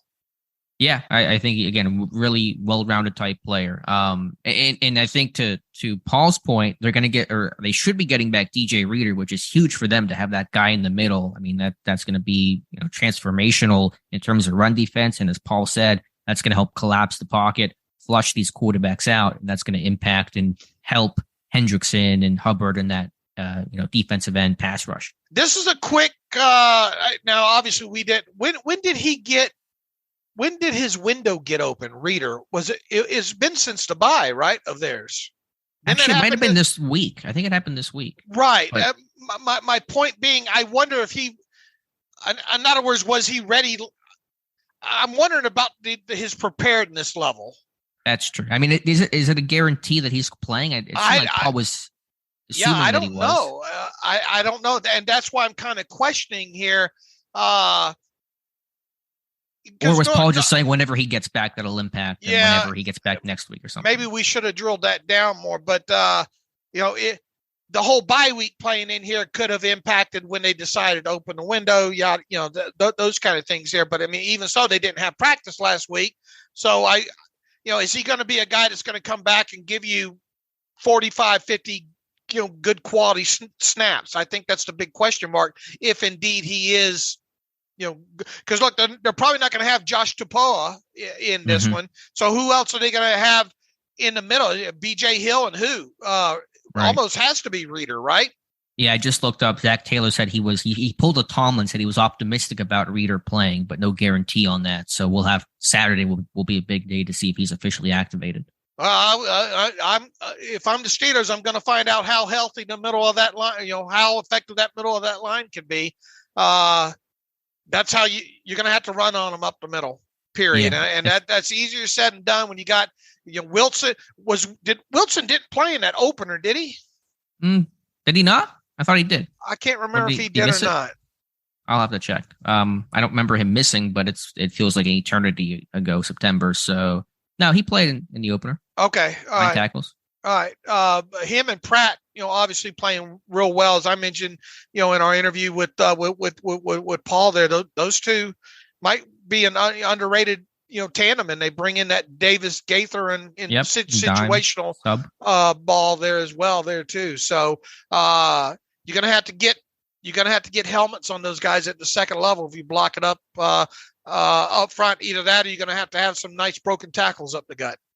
It was so much better when the Bengals had crappy inside linebackers in that time, like post-perfect, to now whenever they had like Nick Vigil, who was just getting 100 tackles, just kind of empty tackles every single year. Now they got Pratt, who's, you said, I think, underrated guy, leading their team with 60 tackles and only playing 63% of the snaps. Logan Wilson, one of the best off-ball linebackers in football. And I was a big fan of Davis Gaither coming out of App State, and he's working in sub-package roles. He's a really good athlete, hybrid-type player overall. I think in terms of running the football, I think you're going to go, as you said, between the tackles, B gap to B gap. Power is going to be tough. They defend that well. They pursue from the backside exceptionally well. Stuff on the perimeter, not in Pittsburgh's wheelhouse. Just don't like it against the Bengals overall. So, yeah, I think B gap to B gap is going to be the way to go for Pittsburgh's run game. The Steelers have had success when they've run power. They just haven't run a lot of it. Yeah, and I think against the Bengals, with the way they defend it, with sometimes they'll shoot and scrape over the top with their linebackers. I think they're going to blow up some plays if you're trying to run a lot of power in this game. Yeah, the most effective run for the scheme run for the Steelers this year has been the quarterback sneak. Yeah, we just do that, 42 times in this game. Secondary. All right, good. Yeah, my biggest concern in this whole game, offense or defense, it's with the Bengals defense. It used to be they were a rush 4, drop 7, a pretty conservative, too high type team. Man, they are dialing up some crazy looks on third down. Cover 0, extreme, sim pressure. They will bail out and bluff and stuff like that, but they are throwing a lot of heavy blitz looks pre-snap, and how Kenny Pickett and this team handles that from a protection standpoint, from a recognition standpoint, post-snap rotation standpoint. Those are going to be critical factors in this game. Would you say third down and Pickett going to be a key to the game? Yes, I think my X factor is already going to be beat the blitz, or at least the blitz looks, because again, some of the stuff they're showing, and that's that quarterback mobility type stuff against the Panthers. They were doing that against PJ Walker. I mean, Pickett's not the most mobile guy, but he's a pretty mobile guy, and they're going to really probably show some interesting wrinkles against a rookie. And Pickett struggled against some of those looks versus the Saints. Talked about the Saints showing more pressure looks than what Pittsburgh expected they would. And I'm sure Cincinnati is going to try to challenge Pickett again. And that Jesse Bates is playing good ball. If that ball's in the air, he thinks he thinks he can get it. And Von Bell has 4 picks. I mean, the safeties have 6 interceptions. I mean, those guys are getting after it. Yep. And Mike Hilton coming back, and we all know the things that Mike Hilton can do, especially against the run, right? Yeah, but here's a weird stat: Mike Hilton does not have a sack with the Bengals in his 2 years with the team. You're jinxing us. I probably am. I was trying to say is that he might get his first, because they blitz him. They're trying to be aggressive off the boundary and the field, but I mean, Hilton does not have a sack as a Bengal. I think, and we've seen a couple of times, Kenny a little bit late recognizing some of that stuff, right?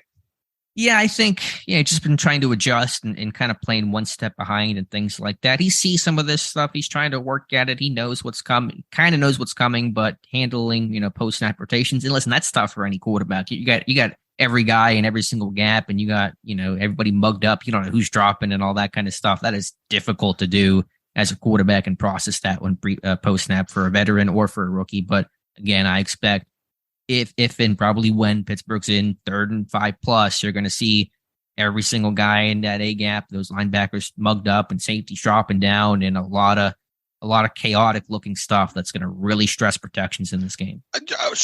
You would describe it as a middle of the road defense, but an opportunistic one, right?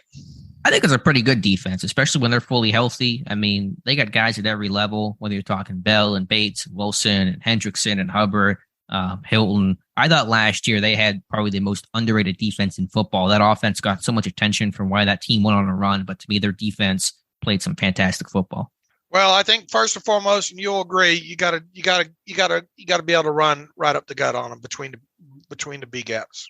Yeah, I'm with you there. That's going to set the whole tone. Can you continue where you left off last week? Again, because if you can't run the football and you're in 3rd and 11 consistently, I mean, and generally speaking, that's a bad place to be. But against this Bengals team that's really getting creative, it's going to be a long day for Kenny Pickett, long day for the Steelers offense.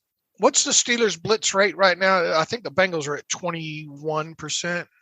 Yeah, they're not incredibly high, and their pressure rate doesn't look amazing. But I think some of the health issues have been a problem. I can pull up Pittsburgh's blitz rate. It was the lowest of the season against the Saints, 9.7%, and it was the second highest pressure rate in any game of the year. So I mean, obviously T.J. Watt changing the structure of things there a fair amount. I'm showing give some people some numbers here. I'm showing 21% blitz rate for the Bengals. I'm showing a 4-man rush 65% of the time, a 3-man rush 14% of the time. They play zone 55% of the time, and 32% of the time they play man. In terms of zone, I would say cover 2, I'm guessing, is their most predominant zone coverage. 2x2 formations, they play a lot of cover 2 against that. All right, I'll have to drill that down. But here's the Steelers. 26% blitz rate. That sound right? What you track? Yes, just about. 4-man rush 70% of the time. 3-man rush 4% of the time. The Steelers zone 49% of the time versus man 40% of the time. Yeah, they are generally one of the more man-heavy teams in football. Their blitz rate has really been like either we're an all-in blitz team in a game or we're all out. I mean, they haven't really had a whole lot of in-between. Either they're really heavy, like against the Bills, against the Eagles, or they're going to be a non-blitz team, like against the Bucks and against the Saints last week. So they're very like game plan specific in terms of how much they're going to bring pressure. As far as Bengals defensive personnel usage here, 3-3-5. 29% of the time, and 4-2-5, 22% of the time. Okay, yeah, you're seeing the NFL be a lot more multiple. Basically, every defense is multiple at this point. There aren't a lot of teams that are pretty static. And we talked about Tomlin did the Saints being a team where Cam Jordan's standing up for like the first time in his career just because of the way defenses have had to evolve. So you're seeing a lot of different wrinkles and sub-packages. All right. Although, again, in Pittsburgh, over. Yeah, but in Pittsburgh, Pittsburgh's defense being simplified with T.J. Watt, just being basically we're a dime team, we're a 3-4 team, we're a nickel team. We're not going to have all these crazy wrinkles of running people on and off the field. I think really does this defense wonders to simplify, play fast, play physical. That's Pittsburgh Steelers football. The Steelers usage between predominantly looks like through 3 groups here: 2-4-5, 30% of the time, 3-3-5, 23% of the time, and 3-4-4, 21% of the time. Yeah, and again, that 3-3-5 really drops off whenever TJ Watt's back in the fold, as he is now. So, anyway, anything else with about special teams? They got a good kicker, McPherson. Again, kicking ended up being the deciding factor in the game, snapping and kicking. So that'll be important as well. Yeah, absolutely. But I would rather see him kicking them from 48 all day for sure. So the more that you see him out there attempting field goals, the better the chance the Steelers have. True, but if it's a close game, McPherson probably has the edge. He's a good kicker with a big leg, and I don't know who. Actually, their long snapper's a rookie. It's a Pitt guy, what's his name? Cal Domitis? I don't know how to say it, but they have a long snapper now. They don't have their tight end doing it, and that's going to obviously benefit the Bengals. Yeah, try to make them go long fields, obviously. Yep. All right, Dave, I think that covers our preview of this game pretty well. I want to pick the Steelers-Bengals game in a moment, but before we do that, let's hear from our friends over at MyBookie, and I believe we are both 0-1 on the week with that Thursday night stinker. Them damn Packers, man. Suck you in, yeah. What'd you think about the Titans? Did you watch much of that game? Any of that game? Just casually. I mean, credit to Mike Vrabel. Was he coach of the year? I mean, he does a fantastic job the way those guys buy in and play hard and play physical for Mike Vrabel. Yeah, absolutely. All right. With so many sports books to choose from, you need a platform that makes it simple to bet and win, like MyBookie. MyBookie has a huge selection of odds, props, and contests for all your sports betting needs, anytime, anywhere.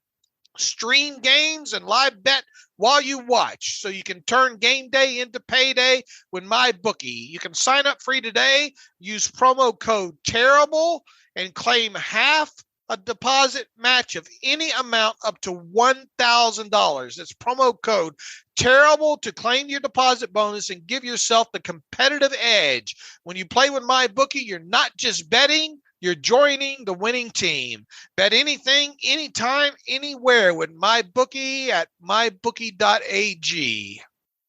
All right, Dave, let's make our Week 11 picks. All right, let me refresh this page on MyBookie to get the latest odds here. And I do want to go ahead. I was going to say, I want to get your thoughts on the snow game being moved to Detroit between the Bills and the Browns. I was looking forward to that happening with the snow. I understand because of needing, potentially needing the extra service, not taking away from critical services and that factor of it. I definitely understand. I don't have a problem with it from that, but I was looking forward to. Did you watch any of the Central Michigan, Western Michigan game the other night? I saw a clip of that one guy. The announcer said dashing through the snow, which is a great call. I didn't watch it, but I saw some of those clips. Yeah, I mean, a snow game is always fun, but obviously we understand the safety hazard. We're not going to be like that guy on PFF who was getting just hammered for his terrible take on the game being moved. Yeah, I would have just liked to have seen it from a fan aspect. I mean, it's not going to ruin my weekend or anything there. Right. I think it does favor the Bills though. Yeah, I mean, obviously, the Browns' strategy is going to be to run the heck out of the ball, but the Bills are missing a ton of people, so we'll see how that cancels it out. All right, Carolina Panthers at the Baltimore Ravens. Big line, as you would imagine here. Ravens favored by 13 at home over the Panthers. That Panthers tape, especially watching the Panthers offense against the Bengals, was so tough to watch. They just did nothing. I know it got better in the second half when the game was over, but it's a big line. But I got to go with the Ravens on this one. Yeah, Baker's going to be in this one, right? Yeah. So, and Darnold's backing him up. So what the heck? I'll take the Ravens late of 13. That's got blowout written all over it. Eagles on the road against the fighting. What's his name? What? The head coach, the Colts head coach. The Saturdays? Yeah, Saturdays. The Fighting Saturdays. There you go. I'm getting up there in age where my mind's starting to creep away from me there. The Eagles against the Fighting Saturdays. And the Eagles only favored by 7 on the road, coming off their first loss. And then, boy, they signed a couple interior pluggers there, right? And Sue and who's it? Linval Joseph, I think. Yeah, I think so. So they're really, making that stretch run there. And hey, I'm going to do my little victory lap here. I just randomly, pure luck, said Saturday was going to find a way to win that game, and they go out there and do. They do it again against the now defeated Eagles with an L in their column. I'll say the Colts. I think the Eagles, that loss becomes a wake-up call. They're going to bounce back. The Colts keep it close in the first half, but the Eagles pull away in the second half. Give me Philadelphia. Yeah, Matt Ryan ain't gonna scamper no 30-something yards or whatever right. in this game. Give me the Eagles. I'm with you. I'll lay the 7 points in that. The Rams. What have the Rams become? Rams on the road against the Saints. Rams losing Cooper Kupp. Yeah, that's the last thing that they need. I imagine they're going to get Matthew Stafford back this week, though. Saints laying 3 at home against the Rams. Not a game I'll be watching for sure, but yeah, Stafford should come back from that concussion, but who's he going to throw to or hand the ball off to or anything? I mean, the Saints have been kind of messy too, but I'm going to go New Orleans. You know what? I am too. I think the Saints can beat them and cover that. So I'll lay the 3 with you on the Saints. Detroit Lions on the road against the Giants. The Giants are 3-point home favorites in this one. I'm sticking with the Giants. Again, it's hard to explain why, but they just get the job done. Daboll's done a fantastic job. So give me the G-Men. I'm going to take the Lions in an upset here, a Dan Campbell special. Right. I will take the 3 points there. New York Jets on the road against the New England Patriots. The Patriots are 3-point home favorites against the Jets. Yeah, this one's maybe a bit tougher than I thought it would be coming into the year, but I'm close. Push comes to shove. Give me the Patriots. Give me Belichick. Yeah, I feel the same way. I'll lay the 3 on that one there. Washington Commanders on the road against the Houston Texans. Washington 3-point road favorites in this one. It's Heineke. He just gets the job done. That's basically who he is. He's been his whole career. Give me the Commanders. Bless me. Bless you. I couldn't hit my mute button in enough time. That's all right. Who you got? Washington. I'll take Washington lay the 3 in this one. Chicago Bears on the road against the Atlanta Falcons. Falcons are 3-point home favorites in this one. Against who? You said the Bears? The Bears. Man, they're home favorites. I mean, the Bears, I know they've lost these games, but they're put up 30 points in each of the last 2. I'm going Chicago in this one. They finally get the defense to do just enough, and their offensive production stays high. Yeah, look, I don't see how I think this has upset written all over it, at least from a line perspective. So I'll take the Bears in those 3 points.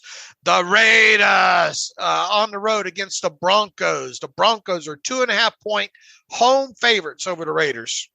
Yeah, that Raiders guttural talk has a little less bite to it whenever they're just a terrible team and McDaniels is on the cusp of getting fired. I mean, again, what about that report about them being cash poor? Did you see that? The Raiders supposedly from a while back. No, just this past week saying. Oh, really? There's something I don't know if there's been a full or it was a Twitter blurb, but saying that the Raiders were kind of cash poor, and that's kind of why they're stuck where they are right now. Yeah, I mean, Mark Davis, I think, is considered the least rich of all the owners, which is still extremely rich. But I think they had that issue with a tax issue. There was some reports about back over the off season. So I guess this doesn't surprise me too much. Anyway, a game I will not be watching. It's going to be probably pretty miserable. I don't know.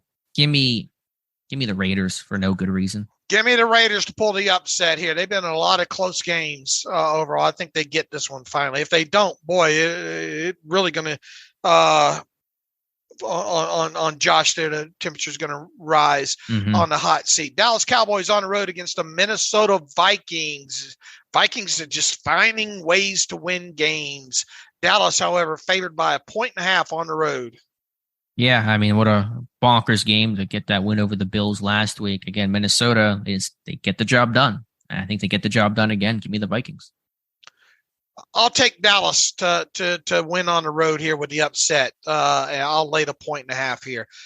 Kansas City Chiefs, Los Angeles Chargers. Chiefs on the road. Chiefs favored by 5. Chargers going to get Mike Williams and who is it? Keenan Allen back this week. Sounds like, although Allen, that hamstring has been bugging him for so long, so who the heck knows? But still, that Chargers offense just can't get it together. Give me the Chiefs. Give me the Chiefs, lay to 5 points on the road. San Francisco 49ers on the road. You watch any of that Cardinals Hard Knocks, in-season Hard Knocks? I haven't, but you said it was a really good last episode. Oh, man, the last episode really was good. Just from all Hard Knocks kind of episodes, I really enjoyed that, and I'm watching that every week. 49ers, is they going to get are the Cardinals going to have quarterback back this week or no? It sounds like Kyle is probably going to go, not for sure, but it sounds like he's probably got a good chance to go. All right, 49ers laying 8 on the road in Arizona. Taking a lot of road teams here right now. I'm going to go 49ers, though. I'm going to go Cardinals cover. I think 49ers win this. I think the Cardinals cover that 8 points there. That 8's a wacky number in my opinion here. All right, Buffalo Bills on the road against the Detroit Lions. This one obviously being, against the Browns, right? I mean, in Detroit. You said Bills Lions. Oh, okay. Next week it's Bill. Okay, the Bills. I'm sorry, the Bills Browns game is off the board right now. Okay, because of the move, right? Because it's in Detroit. Right, That's what right. they did. I started dipping into next week's games there on here. I'm going to go with the Browns, probably regardless of line. I'm going to likely go with the Browns on this. I'll go with the Bills. We'll check the line and get it firmed up before I post on Sunday there. That takes us all the way back to the Bengals and the Steelers. This has bounced around a little bit right now. My book, I've seen it at 3.5 at some places. My bookie has Bengals favored by 4 on this. Yeah, I just think, that first matchup, as good as Pittsburgh played, you had 7 sacks, 5 turnovers, and it's a game that still came down to the very end. And obviously, had it not been for that blocked extra point, the Bengals still win that one. The Bengals highly unlikely to have those kind of issues to that degree again. I know TJ Watt is back and Minkah may return as well. I'm still optimistic, but I think the Bengals with that sim pressure on third down is going to be an issue. That offense probably finding more balance. So long story short, I got the Bengals winning this one, splitting the series 23-16. Very close to Paul's prediction. Man, I wanted to try to give myself every reason. We know where this is going. To think that the Steelers are going to win this because of, just the defense is a totally different unit with TJ Watt on the field and, getting Jack back and maybe Minkah. I worry about the Steelers turning the football over in this one. And I can't get past that. I think it's a close game. I think it's one that maybe they end up thinking, why the heck did we flex this out? But I too have it with 23 points for the Bengals, but I have them. I started the week thinking I was going to have it 23-20 Steelers, but in the end, I got it 23-20 Bengals. So reversal of the week 1 game. Man, I really thought I was going to have I thought I was going to be more committed to that by the end of the week than I ended up being. And the biggest reason for that is the turnovers. I worry about those third down, Pickett and third down. I'm worried about the most here. Yeah, and again, this team has to break through with better red zone play. You can't kick field goals to beat the Bengals. That's just not a recipe for success. All right. Hope I'm wrong, because look, if they win this one, I think you can start talking about, especially if the offense can put up a few points, maybe get in the red zone, 2 out of 3 times or something like that. But they're going to have to show me. Yeah, I mean, hypothetically, you win this one, you're 4-6, you're playing the Colts, granted on the road, but Monday night game next week, a game you think, okay, you got a good shot to win that one. You win that one, you're 5-6, you're right back in this thing. But one step at a time, got to beat the Bengals. All right, should we get to some emails here? Yep, let's get to reader emails and close out today's show. All right, let me pull them up here real quick. And you can check out the scatter reports from Josh Carney and Jonathan Heitzschroeder and myself on Steelers Depot. It is pretty nitty-gritty, but for those that really love football and want to get a good sense of the Bengals, check it out on the site. All right, Andrew Gallus writes in, Uncle Dave and Cousin Alex, please talk me out of thinking the Steelers are going to the playoffs. If we win Sunday, I see us ending the season at 10-7 or 9-8. Please tell me there is no hope, because that is how I felt after the Eagles game. I don't know how the bye and beating Andy Dalton completely changed my mind, but it has. If Watt doesn't get hurt, I think we would be a 7-2 team, and the hot second half wouldn't seem so crazy. Just tell me I'm crazy, he says. I need to be looking at draft picks, not playoff scenarios. By the way, I think we win a playoff game if we get anyone besides Buffalo or Kansas City. Forever an optimist, Andy. Andy, look, they obviously did a lot of good things against the Saints. That was, but to me, that was a game they should have won there. I think they've got a lot of games in the second half that they should win. I still find it hard, even if they beat the Bengals, You still got a couple of games against the Browns in there. You know, what are they going to get when they face the Raiders? That kind of thing there.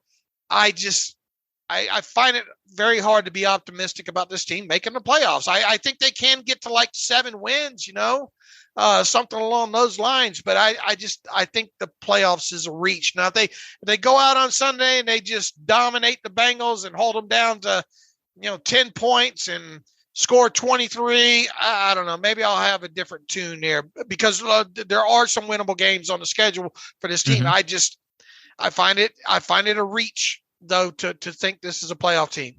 Yeah, to even have a chance to make the playoffs, you got to have at least 9 games. So that meant coming out of the bye, this team had to go 7-2 the rest of the way. Now 6-2 off the win against the Saints. Can they do that? I mean, listen, they were 2-6 the last 2 times. They finished those years 8-8, so they went 6-2 essentially.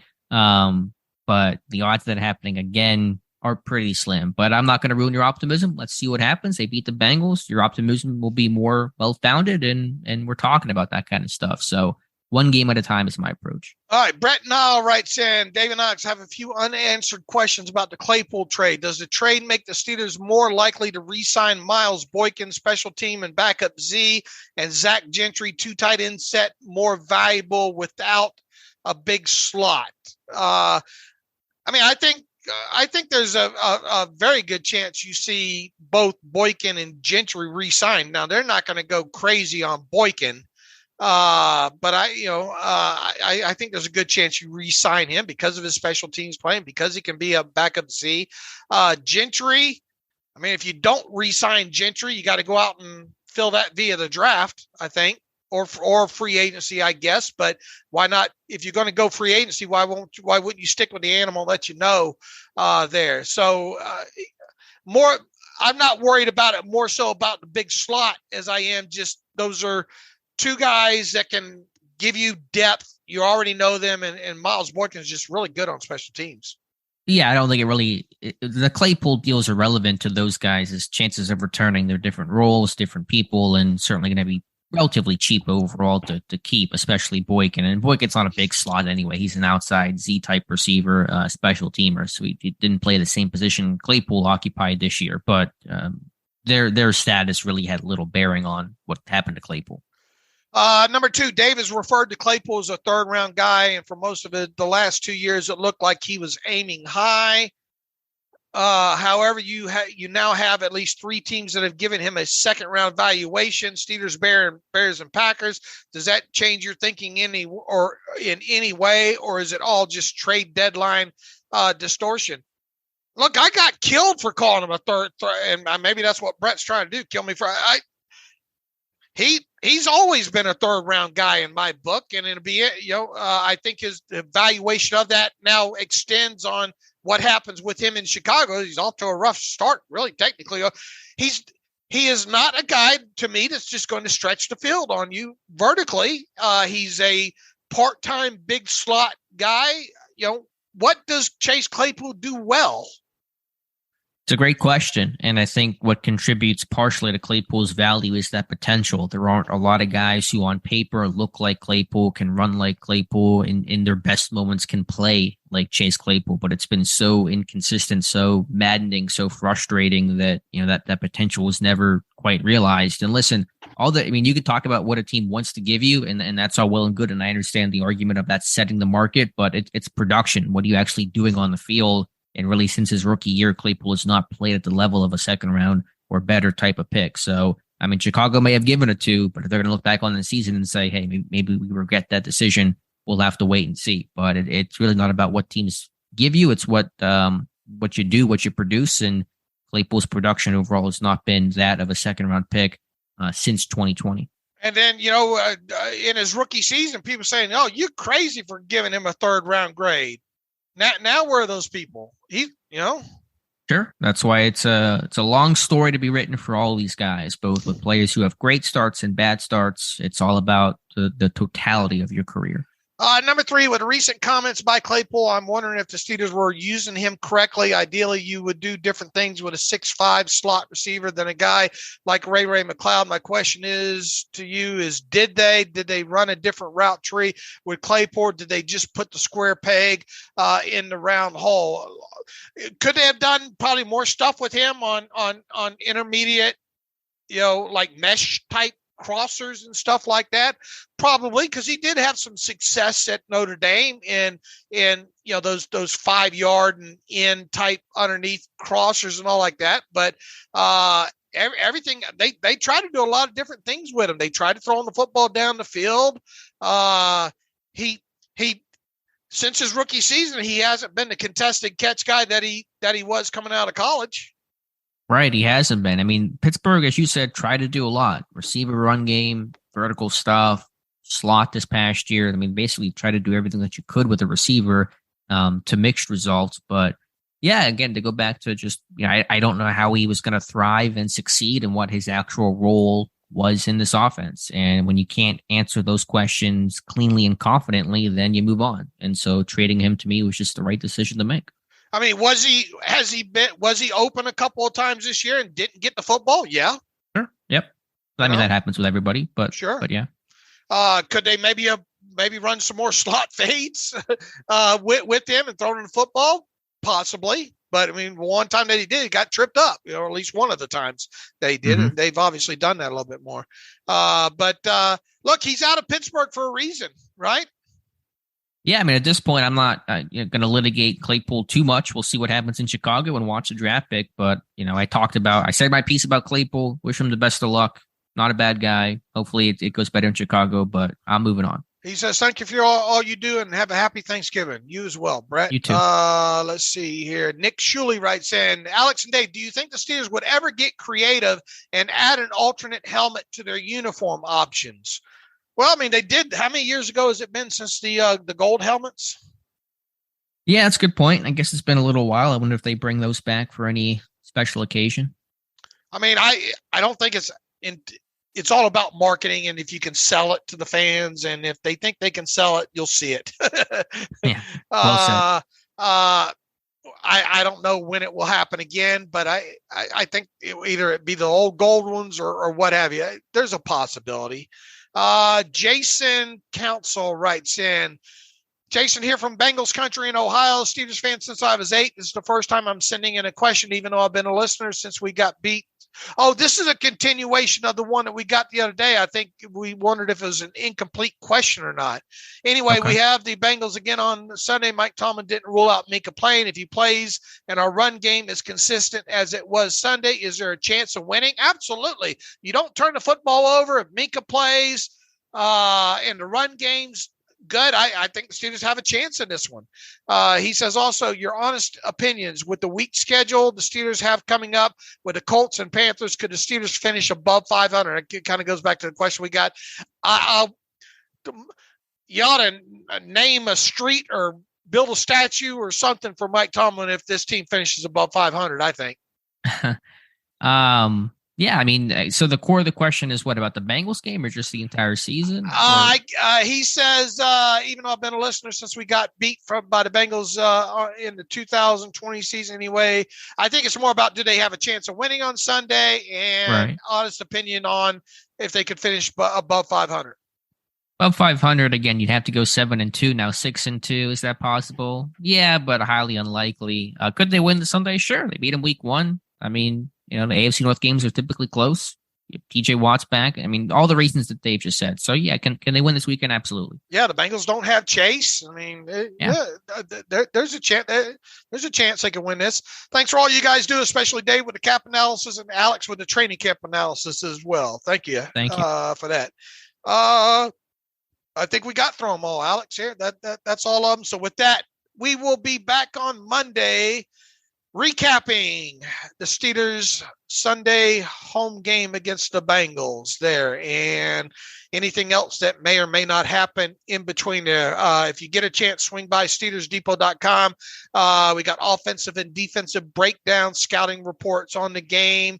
There'll obviously be other great content. Najee speaks to the media today. TJ Watt speaks to the media today. We'll recap all that and obviously have the injury reports and everything else you'll need, and game threads going on Sunday as well too. So please, if you get a chance, swing by the site there. So until, let's see, Monday, as always, you can follow me on Twitter at Steelers Depot. Follow Alex on Twitter at Alex_Kozora. Follow the show at Terrible Podcast. Email the show, theterriblepodcast@gmail.com. If you like what we do and want to donate to the cause, go to SteelersDepot.com, hit the donate button up right navigational bar. If you want an ad-free version of the site, hit the ad-free button up right navigational bar as well and follow the directions there. So until Monday it is. As always, thanks for listening to the Terrible Podcast with Dave and Alex.